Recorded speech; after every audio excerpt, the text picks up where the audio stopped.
यहाँ तक हमने ऑर्गेनिक फार्मिंग का पूरा जो ज्ञान है वो ले लिया है। अब ऑर्गेनिक फार्मिंग का सबसे पहला बेनिफिट होता है, it discards the use of non renewable resources.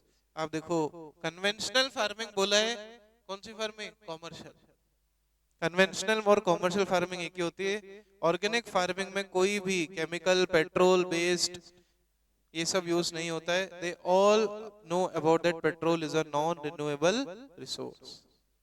Petrol agriculture में कहाँ यूज होता है भाई?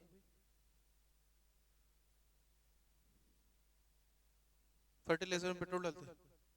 फिर तो तू दाल में आग लगा, पकड़ लेनी चाहिए। हैं? हे राम, बोलो पीछे वाले बोलो, एग्रीकल्चर में पेट्रोल का यूज होता है? पेट्रोल छिड़कते हैं फसल पे? हैं? कौन सी मशीन? Thresher, tractor? ट्रैक्टर से कटाई होती है, फिर हार्वेस्टिंग होती है? हैं? वो क्या पानी से चलते हैं? हैं? ऑर्गेनिक फार्मिंग में वो भी यूज नहीं होते, ट्रैक्टर्स वगैरह भी यूज नहीं होते। पूरा काम हाथ से, हाथ की मजदूरी, बैल, है ना? नहीं तो वो एक हल होता है, उसको खुद आदमी से गले में डालेगा और घूम लेगा पूरे फील्ड में। दैट मीन्स पेट्रोल वगैरह भी यूज नहीं होते। दूसरा, एनिमल मैन्योर कंपोस्ट, ये तो खैर सारा हो ही गया। दूसरा है ऑर्गेनिक फार्मिंग का फायदा, एनवायरमेंट फ्रेंडली है। बताओ एनवायरमेंट फ्रेंडली क्यों है? क्योंकि उसमें कोई भी केमिकल, मैंने कहा ना, मन से जितना फेंकना है फेंक सकते हो ऊपर। एनवायरमेंट फ्रेंडली क्यों है? बिकॉज इसमें कोई भी फर्टिलाइजर, पेस्टिसाइड्स वगैरह यूज नहीं होते। आया ना? ऑर्गेनिक फार्मिंग में कोई भी केमिकल, फर्टिलाइजर्स वगैरह यूज नहीं होते। सीधे बैठो, पीछे सीधे बैठो पूरे। And organic farming discards the use of chemical fertilisers. कोई doubt? Third, sustain soil fertility. बताओ आप क्या मन से लिख सकते हैं? सॉइल फर्टिलिटी कैसे आएगी? Animal compost, manure, right? Accordingly और organic farming is conducive to sustainable development. What is sustainable development? आज तुम सारा पैसा खा पी जाओ अपने पेरेंट्स का, खुद का, तो आने वाली जनरेशन आपको सिर्फ एक चीज देगी, गालियां। कि हमारे माँ बाप, हमारे दादा दादी हमारे लिए कुछ भी छोड़कर नहीं गए। क्लियर? ना पैसा छोड़ के गए, ना घर छोड़ के गए। और आज अगर हम सारे रिसोर्सेज को खत्म कर दें तो भी हमें गाली पड़ेंगी कि हमारे लिए पेट्रोल नहीं छोड़ा, डीजल नहीं छोड़ा। इसीलिए सस्टेनेबल डेवलपमेंट को अचीव करने के लिए ऑर्गेनिक फार्मिंग एक अच्छा स्टेप है। लेकिन मैंने आपको पहले समझाया, ग्रोइंग है। भारत में सिक्किम के अलावा there is none other state जो कि ऑर्गेनिक फार्मिंग को 100% अचीव कर सकता है। क्लियर? क्यों? क्योंकि इसके कुछ नुकसान भी हैं, इसके कुछ आप कह सकते हो कि प्रॉब्लम्स भी है। अच्छा, इसका जो टेस्ट है और जो हेल्थ के प्रति इनका जो योगदान है, ऑर्गेनिक चीजें अगर आप खाएं, तो मैं आपको बताऊं, मेरे खुद के साथ बीता हुआ एक एग्जांपल। हम लोग यहाँ शहर में जो सब्जियां उगा, जो लाते हैं, घर में पकाते हैं, उसमें आपने देखा होगा कई कितने सारे मसाले डालती मम्मी, राइट? कई सारे मसाले अलग अलग डलते, तब जाके, तभी भी कई बार हमको टेस्ट समझ नहीं आता। क्यों? क्योंकि वो ऑर्गेनिक प्रोडक्शन नहीं है। ऑन द अदर हैंड, अगर आप कभी गांव गए हो, कहीं भी आपका भी जो गांव है, हम भी जब हमारे गांव जाते थे, तो वहां पर मैंने देखा है खेत में फूल गोभी लग रही, वहां से तोड़ के लाई हमारी मामी वगैरह, और सिर्फ बेसिक मसाले डाले सब्जी में, बेसिक मसाले डाले, नमक वगैरह, हल्दी और मिर्च वगैरह, और उसका टेस्ट आ गया और जल्दी भी बन गई सब्जी, बिकॉज नेचुरल प्रोड्यूस है, राइट? तो इसका जो फूड है वो काफी हद तक टेस्टी और हेल्दियर भी होता है। आजकल तो काफी सारे डॉक्टर्स वगैरह भी ऑर्गेनिक की सलाह देते हैं, तेल वगैरह कम यूज करने की सलाह देते हैं, तो वो काम ऑर्गेनिक के थ्रू हो सकता है, लेकिन थोड़ा महंगा पड़ता है, थोड़ा महंगा पड़ता है।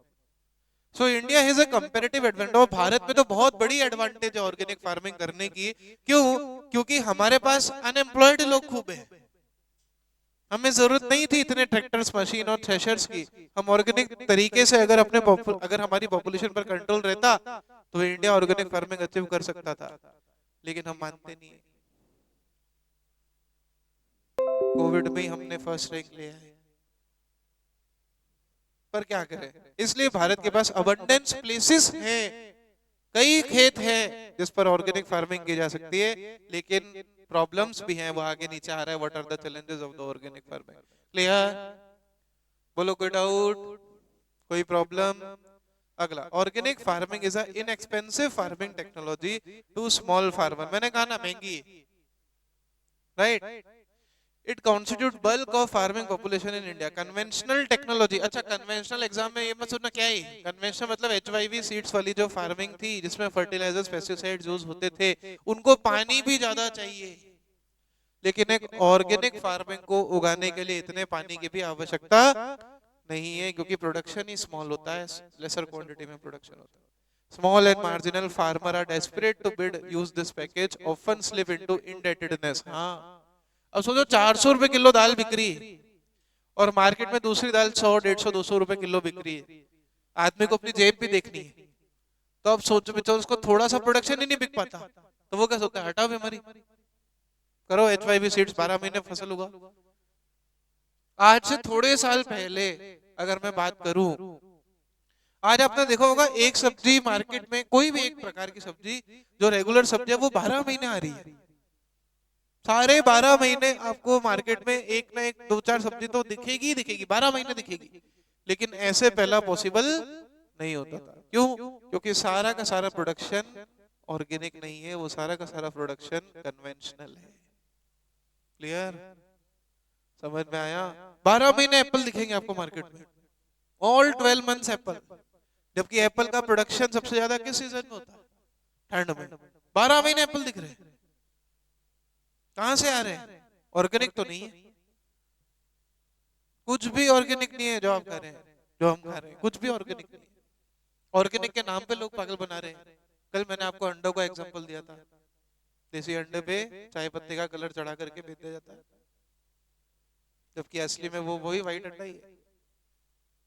पहचान करने नहीं, अंडे खाने वालों को अंडे की पहचान नहीं आती कि कौन सा देसी और कौन सा फेक है। जो खाते उनको तक पता नहीं होगा, कई बार हमें पता नहीं पड़ता, हम नहीं खाते फिर भी, पुराने खूब खाए हैं इसलिए ध्यान है। सो चैलेंजेस, अब ये पॉइंट बताओ, आप खुद लिख सकते हो कि नहीं लिख सकते हो? सारे हेडिंग लगी है वहां पे। ऑर्गेनिक फार्मिंग के सबसे बड़ी प्रॉब्लम है, इट इज लेस पॉपुलर। क्यों? क्योंकि फार्मर को नेचर का, कई लोगों को नॉलेज ही नहीं है, कई लोगों के पास खेत है, खेती करनी आती नहीं है, और जिनको खेती करनी आती है उनका प्रोडक्शन इतना कम होता है कि जो ले हुए करते हैं वही नहीं चुका पाते समय से। दूसरा, इंफ्रास्ट्रक्चर और मार्केटिंग फैसिलिटीज नहीं है। सबके दिमाग में इमेज बनाई हुई है 400 रुपए किलो की दाल है, लेकिन वो काम जो नॉर्मल दाल 1 किलो में कर देती है, वो दाल 250 ग्राम में कर देती है काम आपका, ये किसी को नहीं पता।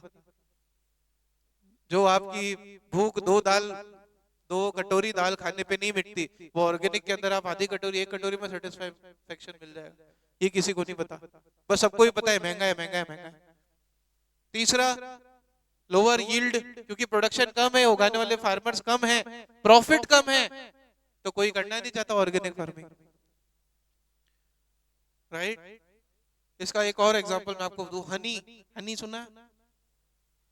हनी बाबू, ठीक है, हाँ, हनी, शहद। शहद की पहचान अलग अलग तरीके से की जाती है। अब आप ऑर्गेनिक हनी खाओ और मार्केट में मिलावट वाला हनी खाओ, तो वो तो और खतरनाक।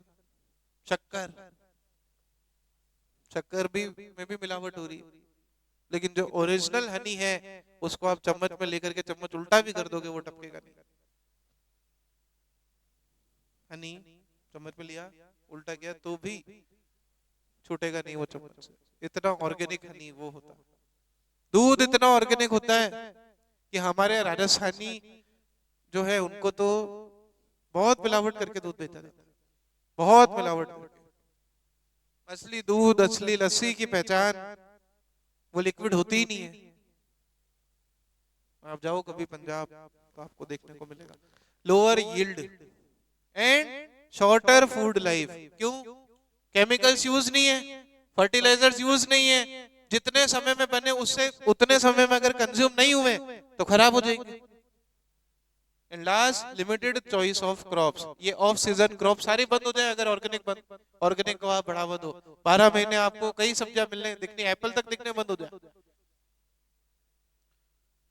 इसीलिए कन्वेंशनल फार्मिंग में केमिकल्स यूज होते हैं और ऑर्गेनिक फार्मिंग में एनिमल मैन्योर्स। ये अगर डिफरेंस आ जाए ना 3 नंबर में, आया है पिछले बोर्ड एग्जाम में, difference between conventional farming and organic farming. तो सॉइल की फर्टिलिटी किसमें मेंटेन होती है बताओ, कन्वेंशनल में कि ऑर्गेनिक में? ऑर्गेनिक में। ऑर्गेनिक फार्मिंग में मैन्योर्स वगैरह यूज होती है, अकॉर्डिंगली एनवायरमेंटल फ्रेंडली भी होती है, लेकिन कन्वेंशनल फार्मिंग एनवायरमेंटल फ्रेंडली बिल्कुल भी नहीं है और इसमें डैमेज एनवायरमेंट को भी होता है। सस्टेनेबल डेवलपमेंट पर बेटा पूरा चैप्टर आगे आ रहा है, एनवायरमेंट एंड सस्टेनेबल डेवलपमेंट, उसको हम वहां देखेंगे। फिर भी आप यहाँ पर समझें कि अगर हम ऑर्गेनिक रहेंगे तो आगे फ्यूचर जनरेशन हमें गालियां नहीं देगी। दिस चैप्टर इज 5 नंबर का, इजी।